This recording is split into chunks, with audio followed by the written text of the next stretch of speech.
What is up, everybody? I'm Scott Melker, and this is the Wolf of All Streets podcast. Today's guest is the CEO of Utrust, a company that is modernizing the financial sector and payments industry with cryptocurrency.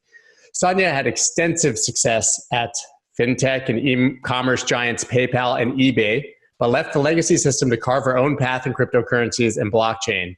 In this interview, I plan to find out why she made this transition, how Utrust views institutional adoption, and what it's like to be the CEO of a crypto company. Sanja Cohn, thanks so much for being here. Thank you for having me, Scott. Thank you so much. So before we dive into the questions, once again, this is the Wolf of All Streets podcast, where twice a week I talk to your favorite personalities from the worlds of Bitcoin, finance, trading, art, music, sports, and politics, basically anyone with a good story to tell.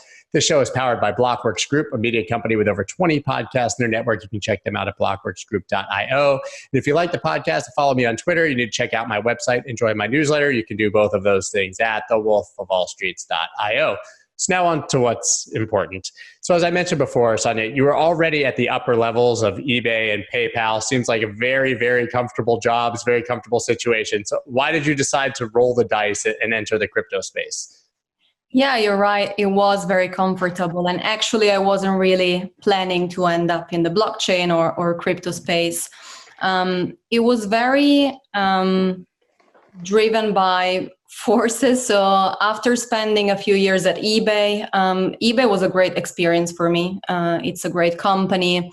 I think it's a company where people don't really understand the company identity, but eBay is really a company giving, human faces to their sellers, and really helping millions of people to sell and become millionaires, and really giving a human touch to their brand. So after seeing like the e-commerce side, I went working for PayPal.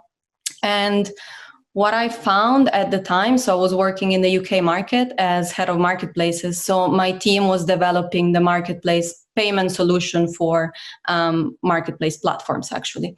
So when I saw really the complexity related to the ecosystem, the payment and the costs that we were charging customers, I really wanted to bring a change in the sector. So I was researching companies that were using blockchain at the time. I'm talking about 2018. And I found Utrust, and at the time I just found a white paper of what Utrust was planning to do. And I reached out to them. So I reached out to Nuno, the co-founder, on LinkedIn, and we had a very nice conversation. And actually, Nuno flew over to meet me. So we met. I flew to Milan as well. We had lunch, and I was amazed by him, by his vision. So I started to advise Utrust at the beginning from an external perspective. And then after a while, I was like, what am I doing? Like, I really want to join this company because I really want to change things in the ecosystem. I want to bring financial freedom to people. I want to help companies to have a smoother system for payments, for international payments. So it was very, a natural path once I met with Nuno and we established a relationship. So we ended up working together very, very soon. Yeah. Yeah. I love Nuno. He's like the nicest, he really is the nicest guy in the world. So I have to ask you though, so you said, you were at PayPal, you realized obviously that there were some issues and that they needed to be fixed and you wanted to change the entire ecosystem. And then you sort of kind of glossed over, you said, so I started looking at blockchain solutions. So why did you start looking specifically at blockchain solutions? Why didn't you look at, other legacy solutions or things that were out there? Yeah, sure. So at the time, as I said, because I was working mostly with marketplace players, so marketplaces, they have usually a lot of international trade, a lot of international payments. Sometimes, more than 80, 90% of their payments is international. And I really believe there's nothing in the traditional payment space that can disrupt cross-border trade costs and like speed and efficiency, like blockchain. And also for certain sectors like, B2B or more traditional e-commerce, a lot of international trade is really done via bank wire transfer, which is very inefficient. The payment comes after a week sometimes. The seller cannot ship the items unless they receive the payment. So it was creating a lot of issues. And I did research a lot of traditional solutions. There are some good companies out there, but nothing beats it. So I did my full extensive research until deciding, blockchain and then Utrust. It's funny because both of your former employers, I should say, are now kind of in the news for crypto, right? And it's like they're following you. But eBay obviously has done a partnership with Lolly that I read about, so they'll be offering rewards for purchases in Bitcoin. But then the big elephant in the room for the whole crypto space is PayPal now, right? So PayPal is offering Bitcoin buying and selling. Obviously, people have issues; you can't send it, and it's not your wallet, obviously. But what do you make of the PayPal move into crypto? Yeah, so for me personally, it's not a big surprise. So still at the time when I was working at PayPal, so that was 2018, there was a team working on blockchain. It was kind of top secret, even in the company. So the team was obviously based in the US. So we didn't have much visibility, but we knew that there was a team researching the ecosystem, which makes sense. I think, every major company should look into innovation. So it totally makes sense. And then, also PayPal in the last years invested in some blockchain companies. So we knew that, there was interest out there. They joined the Libra Association, Right. and then, they went out of it because of mostly regulation. But for me, it was kind of obvious that, they were trying to enter the space somehow. So what I think it's really healthy for the whole ecosystem, because obviously when people massively see that a big company that has a lot of trust in the market is offering cryptocurrency, that automatically gives more trust into the ecosystem for sure, 100%. Also because PayPal is going to make crypto available on their merchant base. So we're talking about, millions of merchants.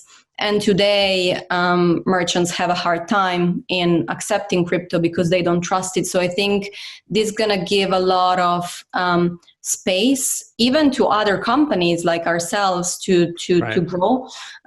Because I think, it's the opportunity is so big. There is space for everyone to find their own voice, their own strategy. I think, what PayPal is going to do is entirely different from what we do. It's great that they are entering the space, but I think companies like PayPal are built on legacy infrastructure. So for them, adding blockchain is another layer. They're not blockchain native. So I think also the kind of customer they're going to attract is different. But definitely it's great because they're opening the space for more companies to join. And I think that's really healthy because it's going to create more competition, and only the companies who are going to offer a great service will thrive. Yeah.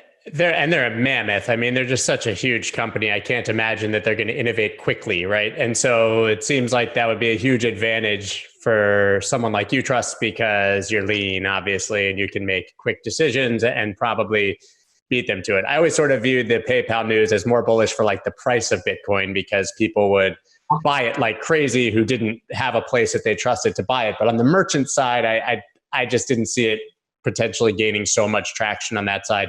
Maybe because I know you guys. So can you talk to me about what Utrust is doing that's vastly different from what PayPal is doing, and sort of like talk about your business a bit more? Yeah, for sure.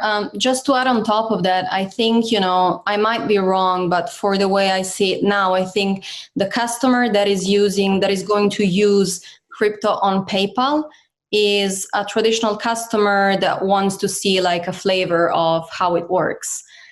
Okay, now PayPal is giving me this option. Let me try like a small percentage, or let me try one payment. But I don't think it's the kind of customer who fully understand the potential. So might be wrong, but currently I see it in this way. So what we do, we were born as a payment gateway. So at the beginning, when we launched our solution, we were a payment gateway, and our main target customer was the e-commerce merchant or retailer who wanted to accept cryptocurrency as a payment method, but still continue to be paid in fiat, so euros, dollars, GBP. And how we were born and who we are today is different.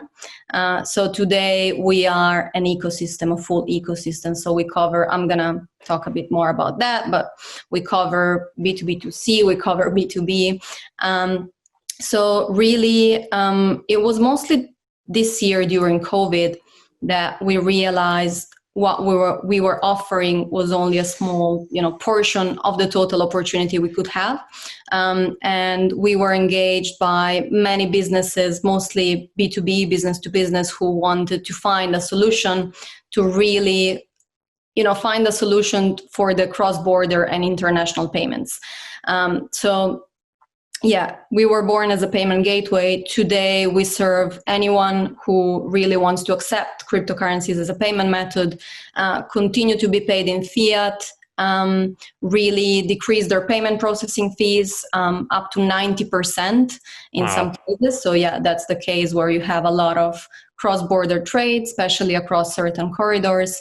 And mostly, you want to attract a new kind of customer, someone that is, tech savvy, wealthy, who wants to spend money, with cryptocurrencies.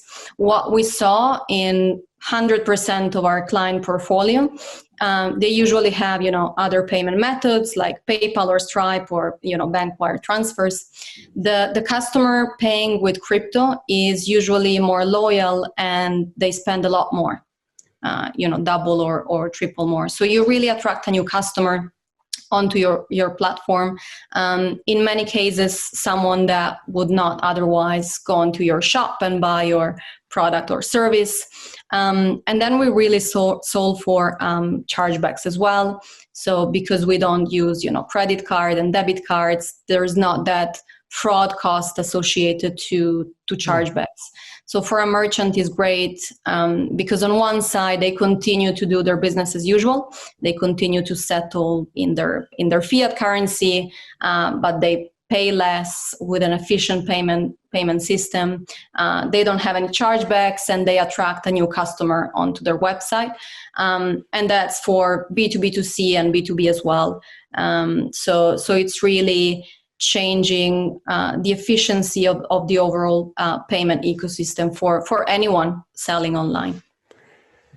So the businesses that use you as merchants are savvier than the ones who would try PayPal, right? They're the ones who understand crypto, who are actively engaged. Not like you said before, at PayPal, it might be someone who never even knew what crypto was like, okay, I'll turn it on, but I'm not going to promote it. And then on the other side, you get the customers who just want to spend crypto, so they're attracted to merchants that take it. So that's basically the core. Yeah. So I think merchants who work with us, they don't need to have a knowledge about crypto or blockchain. So our solution is very, like, if I compare it to the traditional payment, it's very like Stripe-like.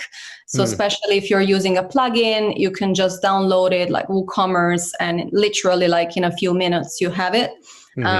And you don't need to have any knowledge about crypto or blockchain. However, yes, it's right what you're saying. Like, merchants adopting us are the ones that, for now, they want to be pioneers in their own industry. So they really understand the potential of a new technology. So even if they don't need to understand it technically, they don't need to touch crypto, they understand the potential.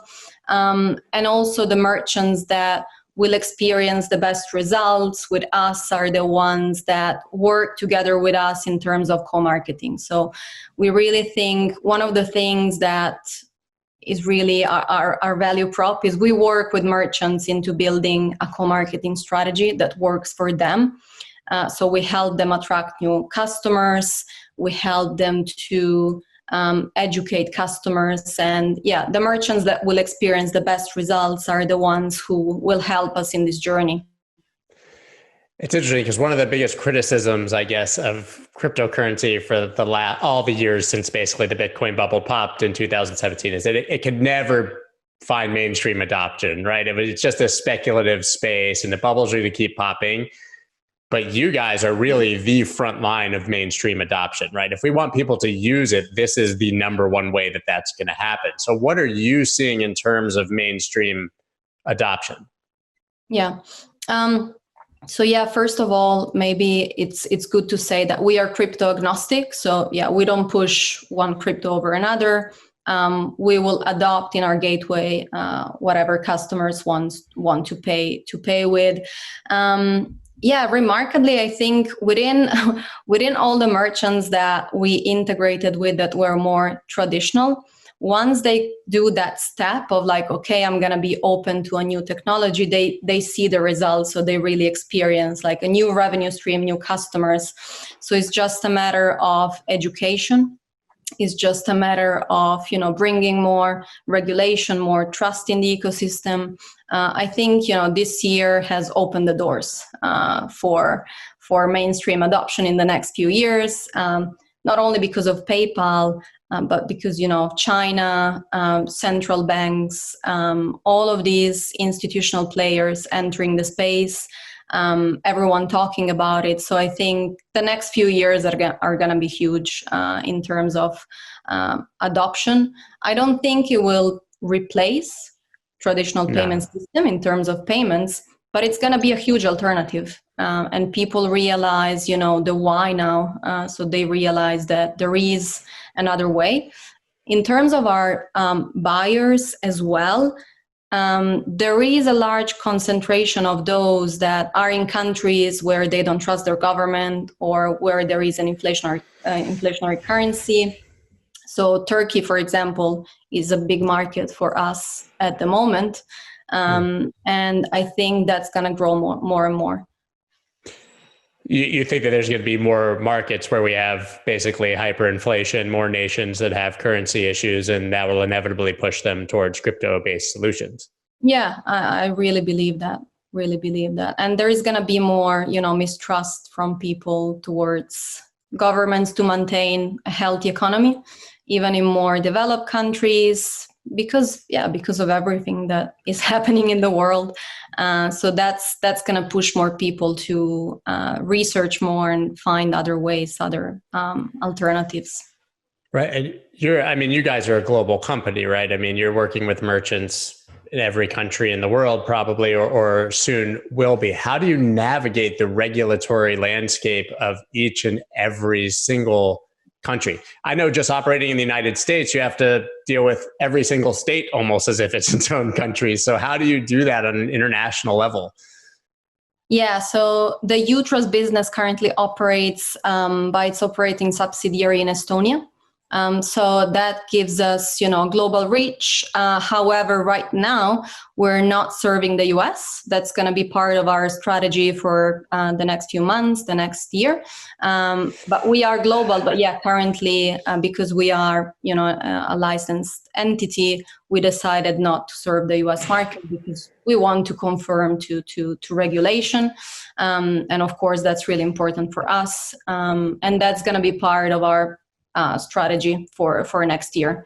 Are there other places that you can't operate, or is it just like everybody can't do business in the United States? Which is what I find. Every conversation I have, everybody's like, yeah, I'm not touching the United States. Really? Maybe the UK, some people, but everywhere else seems fine. It's like the big global party and we're not invited. No, more or less, the rest is global. There are certain countries where we cannot operate because of their jurisdiction, but it's a very limited set of countries. The rest is more or less global. Yeah. I don't know why we have to be so unbelievably difficult here, but I guess that's the way it is. So do you think, so first of all, you started with Utrust during COVID, right? Or right before or right after COVID, if I'm not mistaken. Do you think that COVID has accelerated adoption? That's, I guess, the first one. And then we can get into later what it's like joining a company during a global pandemic and trying to build a business. Yeah, definitely. So I was at Utrust before, but in another role. So I was managing partnerships before. However, I stepped into this role during COVID or immediately before COVID, like literally a few weeks before COVID happened. So yeah, obviously that was not something I expected to do, but then you need to rise to the occasion, and yeah, you need to build a new strategy. So yeah, just to respond to your question more directly, definitely our business was accelerated by COVID. I think the whole e-commerce business was accelerated by COVID for sure, right, because some people were even forced to buy online because they didn't have other alternatives. And then they saw like, okay, wow, this is actually easy to do. Like it's relatively easy. Like, I don't know why I didn't do it before. So it changed behaviors, I think, forever, partly. And also, I think among businesses, so without going into mentioning names, but the travel industry took a big hit, of course. And we have some clients that became clients during COVID because they found the right time to really research for what else can they do during this time when this is over to attract new clients. So, and not only travel, but in many other industries. So actually for us, the number of organic requests and, merchants coming in and wanting to adopt a new technology grew exponentially a lot during COVID. And especially for also businesses that do a large part of their transactions internationally, cross-border. We launched a new solution during COVID, which is like a payment request invoicing. In order for anyone to generate an invoice in fiat and to be paid in crypto, and you can basically send it by email. It's really easy. And that's because, as I was saying, our initial solution was the gateway. So to have the payment gateway, you need to have an e-commerce store and you need to integrate it. So it's like integrated into your technology. But there are many people that just wanted to generate invoices, mostly like business to business. So during COVID, we launched this solution as well because it's something that the market requested. We entered new verticals. So we entered real estate, for example. The other day we did a webinar about real estate because the amount of people now wanting to pay with crypto for a property is growing a lot. Not only to buy a property, but to rent. So really for us, it accelerated the business a lot. But it wasn't easy in terms of like going from normal to everyone working remotely from their homes. And obviously, that was disrupted, and the way we would work together was disrupted. People were used to, so our main office is in Portugal. And our office is amazing. People really like to go there, to spend time, to have lunch, to socialize. So we really needed to adapt that into a new way of working. So that was the only thing that, people really needed to adapt. But in terms of the business, it really accelerated. You guys are in the perfect business for something like this to happen, obviously, with e-commerce and being an online payment solution. So do you think brick and mortar is dead? Like you touched on, you said there's all these people who just love to go to stores, right? Who would never order things online. My parents' generation, they just love to go in and touch things, and then found that, wow, I really like ordering something on Amazon. It comes to my door and I don't have to think about it. So do you think we've seen a fundamental change in the way that people will spend money and shop? And do you think that, brick and mortar can survive? Yeah, that's a good question. I think,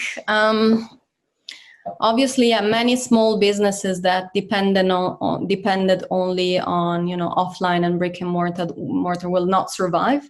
Right. I also think that's forcing businesses to think out of the box. So I saw many examples of actually small businesses adapting and finding new solutions to serve their customers and like totally disrupting and pivoting their business, and that's amazing. So I think, yeah, part of the brick and mortar will be dead and not survive. Part of it will innovate and pivot, but I think, yeah, the fil rouge is really, you need to embrace online. So even if you're going to have your brick and mortar presence, now you realize that, online is a fundamental part of your strategy. So you need to embrace it, because otherwise, you don't have other options, because you don't know if there's going to be like a third wave or fourth wave or whatever comes in the future. Right. You need to embrace online. It's a fundamental part of your strategy. So I think, that's the kind of change that I'm seeing, really seeing it. Yeah. So how does the UTK token fall in? Obviously, you guys are not just, facilitating a gateway for merchants. You have a cryptocurrency that's a part of your business. So how does the token play into what you're doing? Yeah, for sure. So Nuno will be really happy when looking at this podcast, because he's now in charge of like our token strategy and the strategy of the company. That's what he loves to do. He's amazing at it. So I'm sure you saw the latest news. So we now have a new app, a new wallet, which is Hold, powered by Utrust, and that was all thanks to Nuno. And I think he had a really brilliant idea that our community loves. So basically, with Hold, there is something that gives an amazing utility to the token, which is the reverse staking. And that's the opposite of like the traditional staking, because the most common result of the traditional staking is an increase in the amount of tokens in the circulation, and that means inflation in the ecosystem. What we do is really we encourage the exact opposite of with reverse staking. So with every single trade that someone is doing with Hold, they will receive 1% back reward on that. So that really incentivizes you as a user to spend, to really use tokens for what their intended purpose was, which is to buy stuff or to trade it, to use it, to give it that's utility.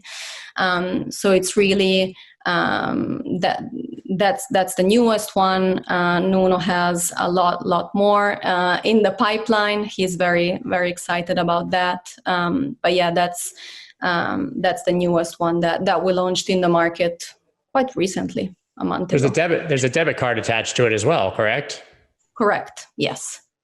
So that's so interesting, because you think about it, all these coins claim to be utility tokens, but then you stake them and take them off the market, and you never actually use the token because you're staking it to earn interest and basically sealed away, so it never gets used. So the reverse staking thing, it didn't click with me at first, and then when I read through it, I was like, oh, that's really brilliant. It makes so much sense. Makes sense. Yeah, you're actually encouraging people to use the token as money. Exactly. So, I mean, it's like every time I sign into Twitter, you guys have announced like 30,000 new people who are you've partnered with. How many merchants now are you guys working with across the world? Yeah. So not sure I can disclose the exact number, but let's say it's in the likes of hundreds, a bit more merchants. So it's obviously cross-vertical. So we serve multiple verticals, from fashion to precious metals to electronics, real estate now. So it's really a diverse set of verticals we serve globally. And as I said, there's not a real concentration of the verticals that do work or do not work. Clients, merchants having the best results are the ones that really put an effort together with us of educating their customers about this new technology, and what are the advantages for them to pay with crypto. Unless you've been living under a rock, you've heard about the DeFi craze in crypto. By far the safest and simplest way to passively earn in the space is to hold your coins on Celsius. You can earn your rewards in the same crypto you're holding, or you can earn even more in their Cell token. Right now, I choose to earn 5% on Ethereum in Ethereum and 15% on my stable coins in Cell token. It's a little bit better than the sub 1% interest rates you can earn in a legacy bank account. Celsius was founded with the belief that crypto is the opportunity to really shake up the financial system. They're changing the standards for all financial services. They share 80% of their revenue in the form of weekly reward payments. That's how their users are earning up to 15% APY with compounding rewards. They also commit to providing the lowest cost loans on the market. Their loans start at just 1% APR. For just 1% interest, you can borrow cash against your crypto and avoid selling, which also eliminates the taxable event. It's absolutely huge.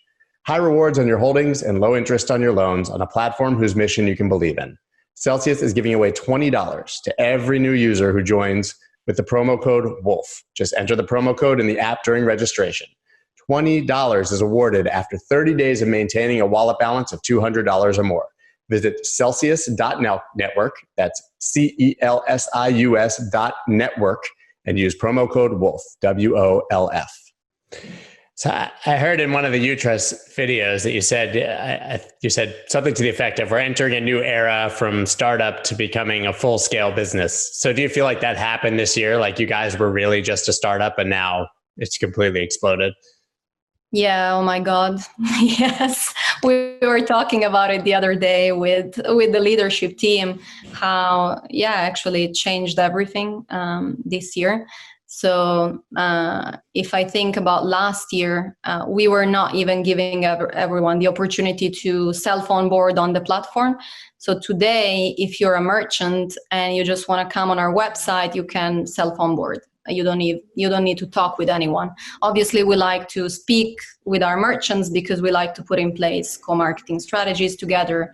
We like to, really work with them to make our solution work with them.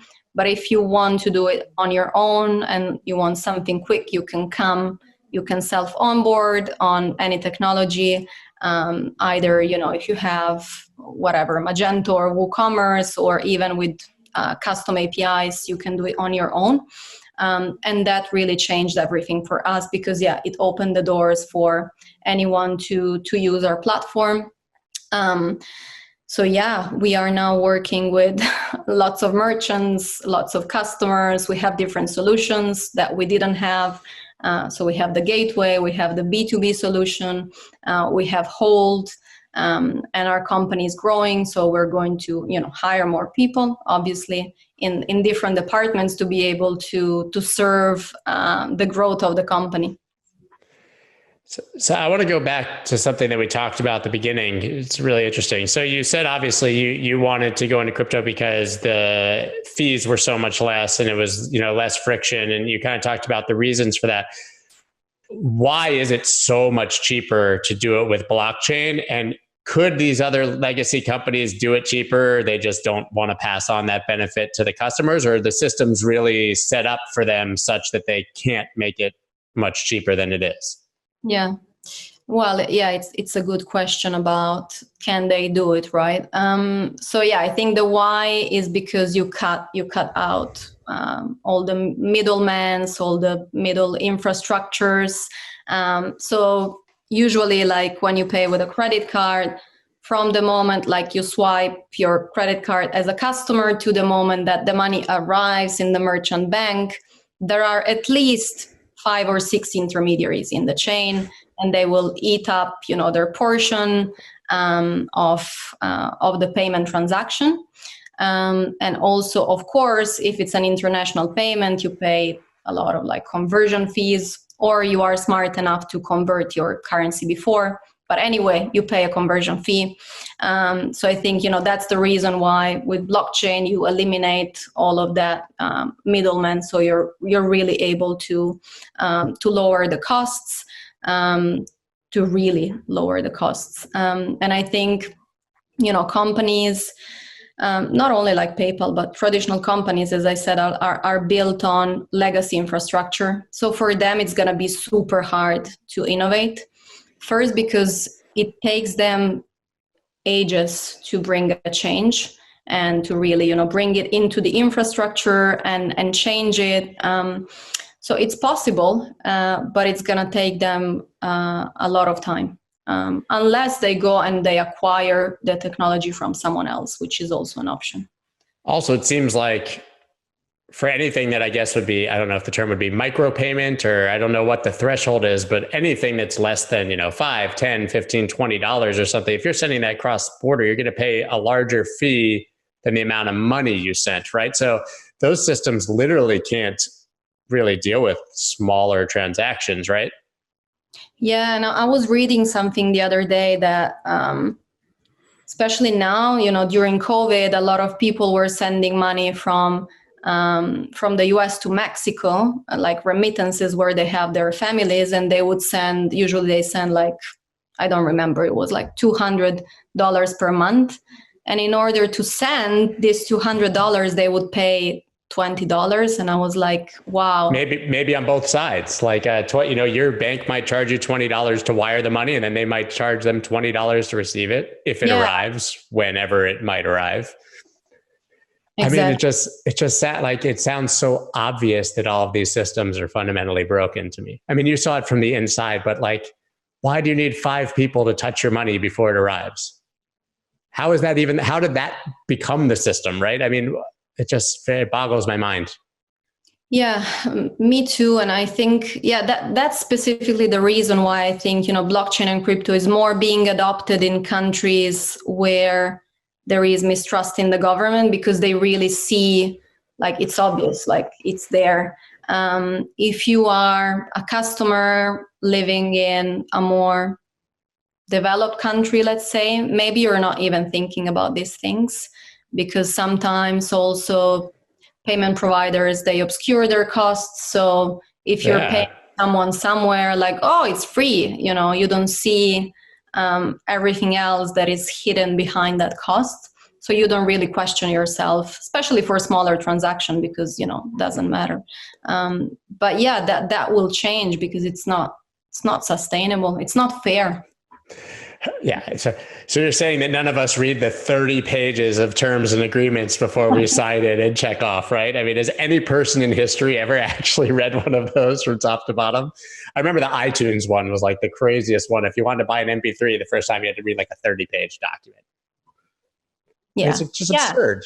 Yeah. And especially if you're paying someone in a currency, and that person needs to receive another currency, you don't bother. It's like, okay, I just need to send this. So you don't bother. But in countries where it's different and there is more need, you do bother. So that's why the adoption is starting more in those places. But yeah, that's going to change for sure. You touched on Turkey. Are there other specific countries where you've seen just an absolute boom in interest, in accepting crypto because of the global environment, or is it sort of bubbling everywhere at the same time? Yeah, it's Brazil, Argentina, and also countries in Europe, of course. The UK is a big market for us. As well. I'm surprised. Yeah. I mean, I thought some people say that the UK has just as difficult regulation as the United States, but glad it's not the case for you. Not for now. So I'm curious. It's something that I read that was really interesting. I think it was in an interview with you, but that as a child, you were told that you were too ambitious, right? The term ambitious. What does that mean? Yeah. Oh yeah, I remember that interview that I gave. So I'm Croatian by origin. So I grew up in Italy, but I'm Croatian, and I was born in Bosnia. So in those countries, the role of a woman is still very traditional. So it's unlikely for a woman to find her own path. She can have a job, but, maybe it's something very, very junior, because the role of a woman is very much taking care of the family and, thinking about that. And there's nothing wrong with that. But that's how it's supposed to be, like that's the expectation.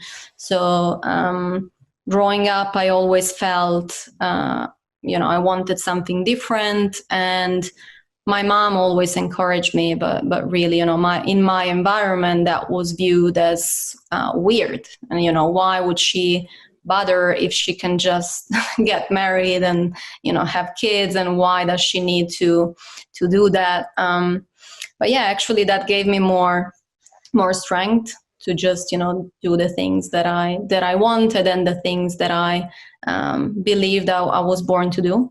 And that doesn't mean that, that way is not good. That might work for other people. It just wasn't working for me. Well, what were you doing that they commented on that was so ambitious? Well, I mean, you were clearly turning some heads with something that you were doing as a child. And that's what I was getting at. Was it a gender thing or was it like a family thing? But clearly in your country it's a gender thing. But what was it about you as a child that drove that ambition, especially in a place like that where women weren't, told you can be ambitious, you can do all of these things? Yeah, I think it's because I always knew I wanted to do more. So even when I was a child, when you would ask small children, what do you want for your life when you grow up? Other girls would say, I want to have kids, I want to be a mom, I want to whatever, have dogs. And I would always say I want to change something in the world. I want to do something meaningful so that I can impact other people. And that was weird for, someone living in my environment, because also in my family, I didn't have many examples of, women working with important jobs or really, building a career. So that's why it was viewed as okay, that's just weird what she wants. That's so interesting. So at what point did you, I guess, leave that little bubble and sort of forge out on your own? Was it college? Was it before that, after? I think it really took me a long time to, find my voice. And even when I was at university, it wasn't really clear for me. So it was clear okay, I'm going to get a degree. And then I have no clue what I'm going to do. I'm going to figure out. And then I think during university, it became more obvious to me that I was interested in technologies and how technology can be used to impact society and human life. And yeah, I think my thesis was around e-commerce companies and how do we use e-commerce to enable global trade. So I always knew from that point, okay, I want to do something that has to do with e-commerce and making life easier for people to trade. Yeah. So I want to contextualize this question because I hate the differentiation between men and women in business. And I was a DJ for 20 years, right? And you would always have these lists and it would be best female DJ. And I would be they're just DJs. Why is that a different category at all, right? I mean, it's just that they have more skills than some of the guys. They should be on the same list. But we don't run into many female leaders in the crypto space, right? It just seems I don't know if it's a ceiling or just not that many women are interested, but what is it like being one of the few women in this space that's really forging forward, one of the few CEOs in this space? Yeah, it's not only crypto. I think it's I guess that's true. Yeah, I think in crypto there are more women than in fintech and tech in general, but still not many. I think it has to do a lot with, since you're a kid and then you need to choose where to go to university, you usually do what your parents did or, where Right. your family is redirecting you or society. So I think, it's on us to give the example that actually you can build a career whenever you want, wherever you want. You want to go in tech, you can go in tech. You want to do marketing, you can do marketing. And it's really not doing what you're expected to do or what it's, supposed to do. You can find your own path.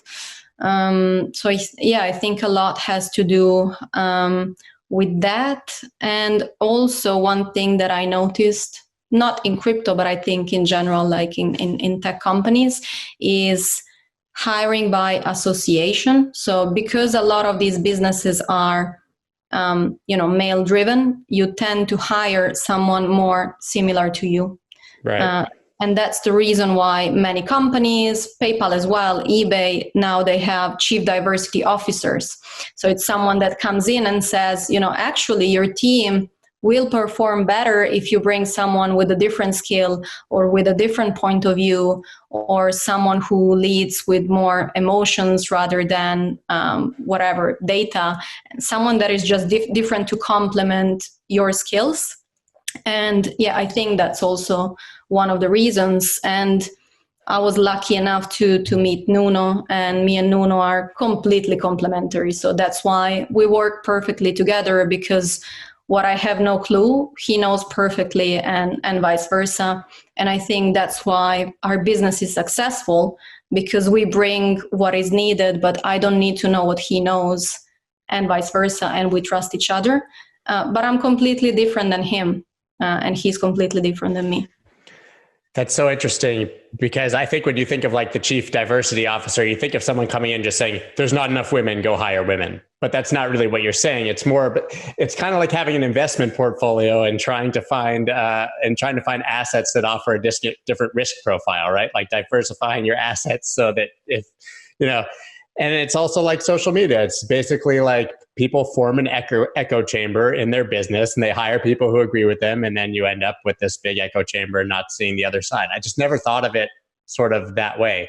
I really thought of it as just like, there's not enough African Americans working here. There's not enough women. We need to go do that. Like sort of the affirmative action model, but it's so brilliant actually. Yeah. So like hiring someone that fundamentally disagrees with you, but is smart, is probably a better hire than someone who just thinks the same way as you.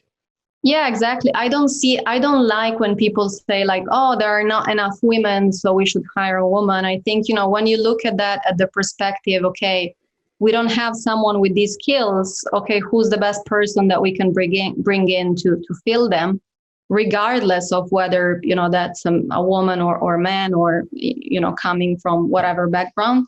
And then I think if you think about skills, you will naturally end up with a diverse environment, because you need diverse people with different skills. Is that something that you think about as you now scale up into a bigger business and are hiring in all these different, because I mean, you're probably hiring in 5, 6, 7, 10 different departments now, right? Yeah, we're going to be hiring a few people now. And I think what's great now is that everyone is remote. So we can hire someone basically anywhere. And in the past, I think, we were biased, because that's a bias, by saying we need someone in Portugal or in, proximity so they can be in the office. But now it doesn't really matter. Like that person can come to the office every couple of months, and they can work perfectly fine in another country, in another location. And what matters is the expertise that person brings. But for me, like more than expertise and like specific skills, it's about why do you want to work for Utrust? Like, why are you passionate about this? If you're not passionate, even if you have the best skills, like I don't care, we don't want you in the company, because skills you can build, but passion is something that you have. And when you're passionate, you will, think about things differently. You will want to listen to your customers. I don't see myself as someone different from my team. Like I'm the CEO, but I'm still in calls with the customers, because like I want to know what they're saying. When they do research and they call merchants, I want to be there because I want to know what problems they have or why they're happy about my product. So yeah, that's the kind of people we want to have in the company. And skills, you can always coach people to have skills. Right. You can pay them a course if they need to, but if they're not passionate, it's not gonna work. You talked about that you deal directly with your customers. You're there when people are talking to the merchants. What are the biggest points of friction for like a merchant who maybe has a superficial knowledge of crypto or none at all and wants to do it? Where's the sticking point that you have to kind of push them through? Yeah, I think it depends on where they are in the funnel. So I think, if they haven't integrated with us yet, they might be scared about, okay, this is going to take me ages. How do I do that? If I don't have like a technical person doing this is too complicated for me. So yeah, that's the main fear that we help them navigate with. And actually they see that it takes them like 5 minutes to do that. And we can help them to do. I think the second stage is, how do I educate my customers about this new service and product that I'm having on the platform? Because if I'm not a merchant that's selling blockchain services or something related to crypto, my customers might not be that crypto friendly. So how do I help them understand? And that's where we help them. We co-market with them. We can produce content together.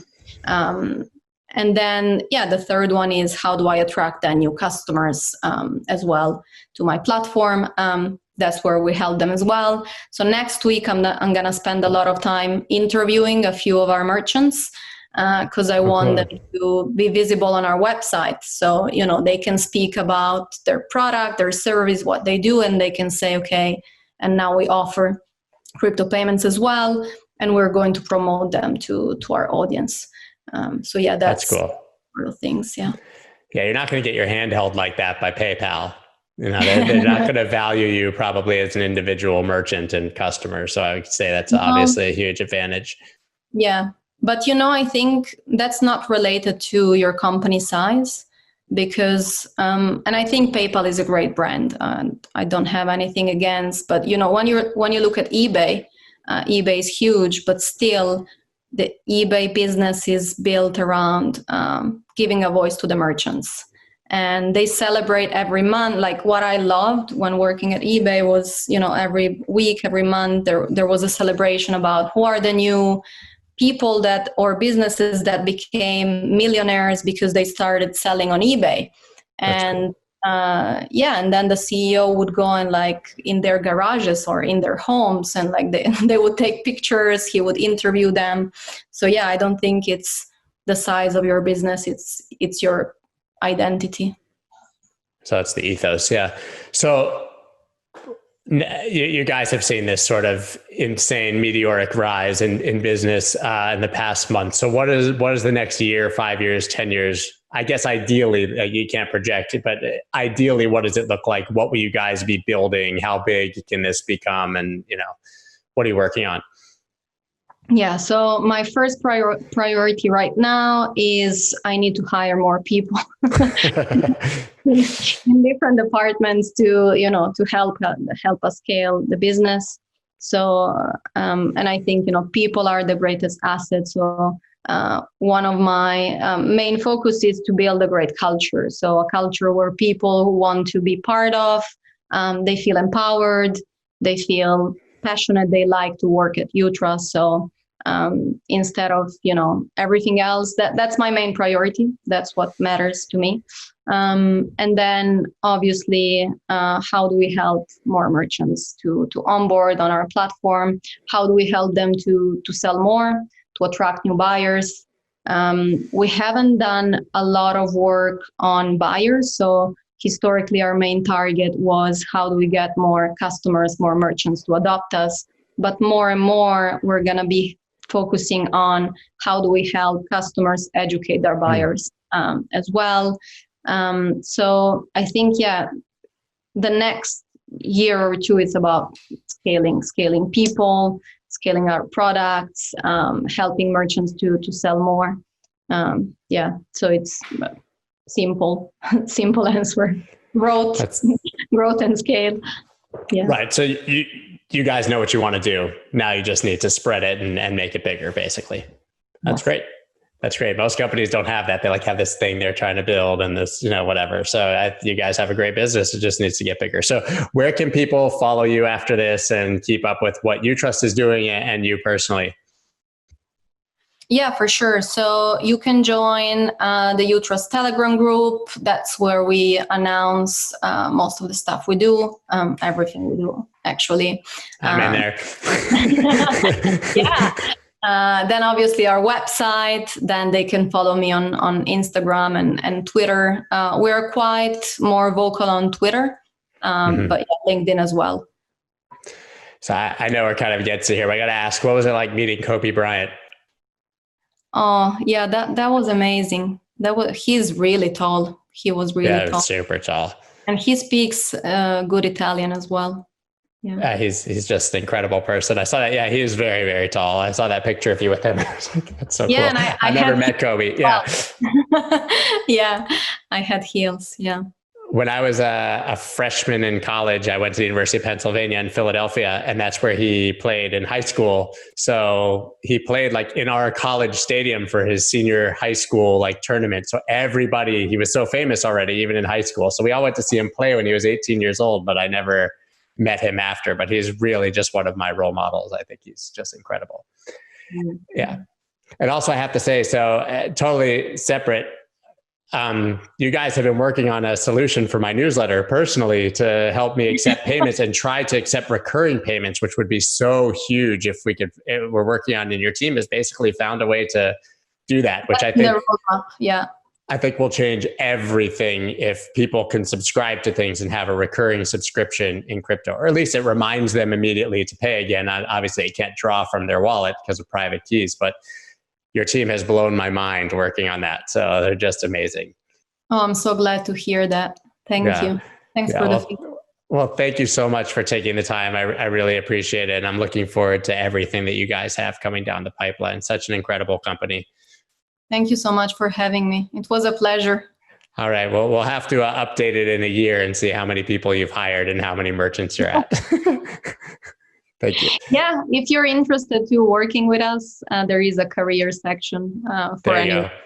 We have very savvy listeners, so this you might find some talent here. So I'm going to send them your way. Yeah, awesome. Yeah, we review all the applications, so awesome. We'll be seen. Awesome. Well, thank you so much again. Thank you, Scott. We're good. Thank you very much. Thank you. Awesome. I really enjoyed it. That was great. It was really fun. Thank you. Send Nuno my best. We send a lot of memes back and forth on Telegram. Oh, really? Yeah. He's awesome. and like videos of our kids. Oh, you have kids?